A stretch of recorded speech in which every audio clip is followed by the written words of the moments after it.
श्रीनगर में कांग्रेस पार्टी ने यौम तासीस मनाया। पार्टी के जम्मू कश्मीर के सदर वक़ार रसूल वानी ने कारकुनों और कायदीन के एक ग्रुप के साथ श्रीनगर के कांग्रेस भवन में जमा होकर अपने कायदीन को खराज तहसीन पेश किया, जिन्होंने नेशन बिल्डिंग में अहम किरदार अदा किया। उन्होंने कहा कि कांग्रेस मुल्क की तामीर करने में अहम हिस्सेदार है, लेकिन उनके मुताबिक बीजेपी ने मुल्क को तकसीम किया। उन्होंने राहुल गांधी की भारत जोड़ो यात्रा के बारे में भी बात की।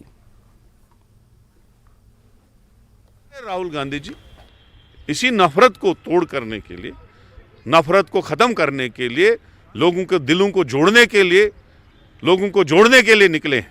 बेरोजगारों को रोजगार दिलाने के लिए निकले, महंगाई को ख़त्म करने के लिए निकले। आज वो 3000 किलोमीटर चले, 2500 किलोमीटर, अब 2600 किलोमीटर अभी आ रहे हैं। वो दिल्ली से कश्मीर की तरफ, जम्मू से लेके यहाँ तक पदयात्रा होगी और बहुत बड़ा कार्यक्रम कश्मीर में होगा। वो जो है कंक्लूडिंग प्रोग्राम होगा, तो उसके बाद भी जो प्रोग्राम होंगे वो इंशाल्लाह फॉलो करेंगे। तो मैं ये कहूँगा कि कांग्रेस पार्टी ही वो कांग्रेस पार्टी जिन्होंने देश के लिए कुर्बानियाँ दी, जिनने इस मुल्क को आज़ादी दी और जिनके दो प्राइम मिनिस्टर एक ही खानदान के, नेहरू गांधी खानदान के शहीद हुए। एक के तो पूरे चिथड़े उड़ गए बम से, राजीव गांधी जी के, और इंदिरा जी ने अपने सीने पे कितनी गोली खाई इस मुल्क के लिए। तो ये कुर्बानियां हैं कांग्रेस पार्टी की, जो आज हम याद कर रहे हैं।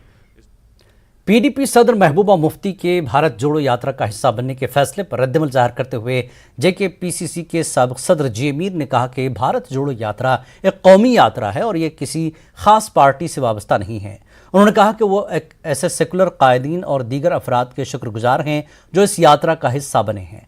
उन्होंने कहा कि यात्रा का ताल्लुक इंतखाबात से भी नहीं है, इसलिए प्रीपोल अलायंस पर बातचीत बाद में होगी। जेकेपीसीसी के सदर वक़ार रसूल ने भी कांग्रेस की यौम तासीस पर कारकुनों से खिताब किया। की बात सियासी बातें आगे, जब मैंने कहा भारत जोड़ो यात्रा, राहुल गांधी ज़रूर कांग्रेस के लीडर हैं, मगर भारत जोड़ो यात्रा जो है ये नेशन की है, ये पूरे देश की है। इसीलिए पहले दिन से आज तक राहुल गांधी जी ने कांग्रेस का झंडा लेकर ये यात्रा नहीं चलाई, उन्होंने हमारे नेशनल फ्लैग को लेकर ये यात्रा चलाई। अब आगे पीछे उसमें कौन शामिल होता है, किस तरह का झंडा लेकर चलता है, दुनिया भर के एनजीओज उसमें है, दुनिया भर के लाइक माइंडेड सेकुलर पार्टीज उसमें शामिल हो रही है। तो जो आगे की वोट सियासत है वो बाद में तय की जाएगी, मगर फिलहाल ये खुशाइन कदम है। इसलिए मैंने यहाँ भी उन सारे सेकुलर सोच के लीडरों को वेलकम भी किया, शुक्रिया भी किया, जिस तरह से उन्होंने ये समझा कि भारत जोड़ो यात्रा इस वक्त की ज़रूरत है। जो देश को जोड़ने की बात, जो नफरत, जो डिवीजन बीजेपी ने फैलाया था, उसको समेटने का काम जो राहुल गांधी ने लिया, ये बहादुराना कदम है। और ये इस देश में अगर कर भी सकता था कोई, वो राहुल गांधी ही कर सकता था। और उसके लिए मैं उन सारे लीडरान का, उनके पार्टीज़ का शुक्रिया अदा करता हूं, जिन्होंने वेल इन एडवांस कहा, अप्रिशिएट किया इस कदम को और खुद कहा कि हम इसमें शामिल हों। 2600-2700 किलोमीटर मुझे लगता है उससे ज़्यादा ही वो चले हैं। 2800 किलोमीटर वो दिल्ली तक चले हैं।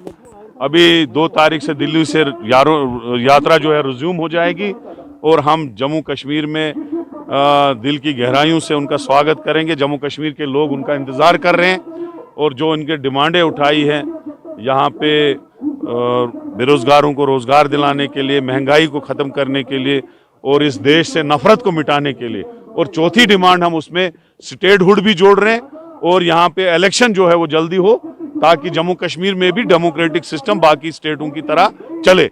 तो इंशाल्लाह मुझे यकीन है जम्मू कश्मीर में बाकी स्टेटों से ज़्यादा रेस्पॉन्ड मिलेगा, लोगों का ज़्यादा वालाना इस्तकबाल होगा। दूसरी ये है कि बाकी पार्टियां जो सेकुलर जमातें हैं वो सारी जो हैं इसमें भारत जोड़ो में ज्वाइन हो रही हैं, और जो कम्युनल पार्टियां हैं वो बीजेपी का साथ देंगे उसमें। Thank you.